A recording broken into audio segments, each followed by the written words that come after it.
Jadi di video ini saya akan coba terangkan mengenai tata cara penggunaan untuk aplikasi SQL Playground. Nah, nanti setiap kalian praktek database, mengelola database yang basisnya adalah SQL ya.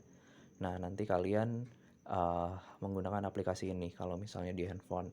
Karena nggak semua siswa punya laptop untuk praktek mandiri, jadinya kita pakai alternatif yang paling mudah, yaitu kita pakai Android kita masing-masing, handphone ya. Nah, aplikasi yang kita pakai nanti adalah SQL Playground.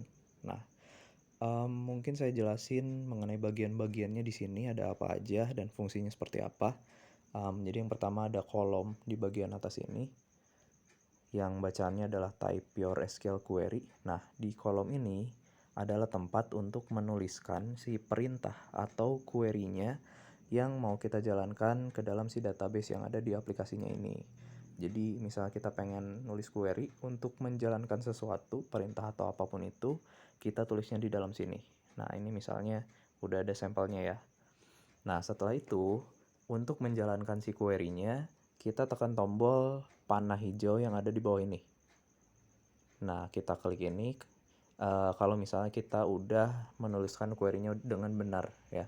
Misalnya kayak gini, select bintang from employees, artinya kita pengen ngeliat atau menampilkan semua data yang ada di tabel employees. Nah, kita klik tombol yang hijau ini, kemudian nanti muncul hasilnya di bawah. Jadi di si bagian outputnya itu bakal munculin hasil dari query yang kita eksekusi kalau misalnya query tersebut memang menampilkan hasil, ada hasil yang ditampilkan kayak gitu ya.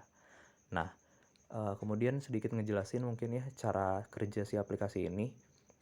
Jadi kalau kita belajar dari dasar mengenai database ya, kita harus bikin dulu databasenya, kemudian setelah kita bikin databasenya, baru di dalam databasenya kita bikin tabel, kemudian di dalam tabelnya kita tentuin field, record, primary key, dan segala macamnya, baru di dalam tabel tersebut kita masukin recordnya.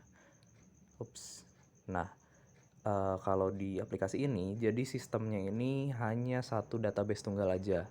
Dalam artian, kita sebagai user nggak bisa nambahin database baru lagi atau mengubah atau memodifikasi database yang ada di dalam aplikasi SQL Playground-nya. Jadi, singkatnya, kita cuma bisa bikin mulai dari tabel, record, dan ke bawahnya aja. Sedangkan untuk bikin database, untuk mengelola database kita nggak bisa ya. Jadi kita hanya bisa bikin tabel, bikin record, dan lain-lain sebagainya.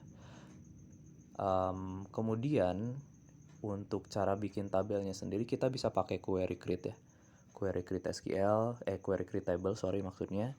Dan di sini kalau misalnya kita pengen tahu ada tabel apa aja di dalam aplikasi kita, di dalam database kita, caranya adalah kita klik tombol 3 yang ada di pojok kanan atas, kemudian nanti pilih list all tables. Nanti setelah kita klik itu bakal muncul query yang otomatis masuk ke dalam kolomnya. Nah, ini biarin aja, terus kita klik tanda panah hijau buat menjalankan query-nya. Nah, nanti di bagian output kelihatan. Di bagian name-nya itu adalah tabel-tabel yang udah kita bikin di dalam database punya kita. Saya sebelumnya udah bikin sampel, yaitu satu tabel baru, tabel siswa ya, ada di paling bawah. Nah, sekarang misalnya saya pengen menampilkan data yang ada di tabel tersebut.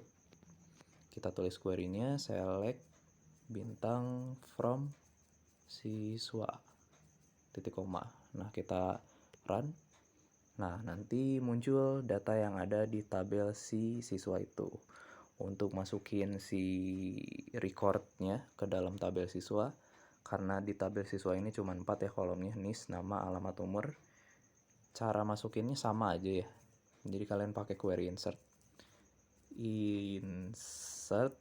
into nama tabelnya siswa, values, terus kita masukin satu-satu, mulai dari field yang pertama, misalnya nisnya 2, kita pisahin koma ya,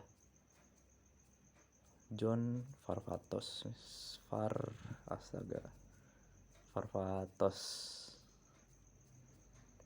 alamatnya Bandung, kemudian umurnya 17. Tutupin, titik koma. Nah, terus kita execute. Nah, kalau ada bacaan query executed, itu artinya query-nya berhasil dijalankan dan nggak ada error. Ya, bedain kalau misalnya ada error karena kita salah penulisan atau apa. Nih, misalnya kita salah-salahin. Nah, nanti notifikasinya kayak gini, error in DB. Ini artinya query yang kita tulisin atau kalian tulisin ada kesalahan dan query-nya nggak berhasil dijalankan sama aplikasinya. Jadi kita harus revisi lagi query-nya tuh ya. Tadi kita udah nambahin satu record, kita cek lagi data yang ada di tabel si siswanya. Select bintang from siswa.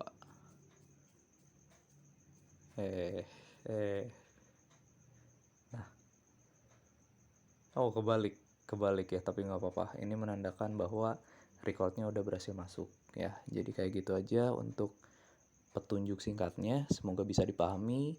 Terima kasih. Wassalamualaikum warahmatullahi wabarakatuh.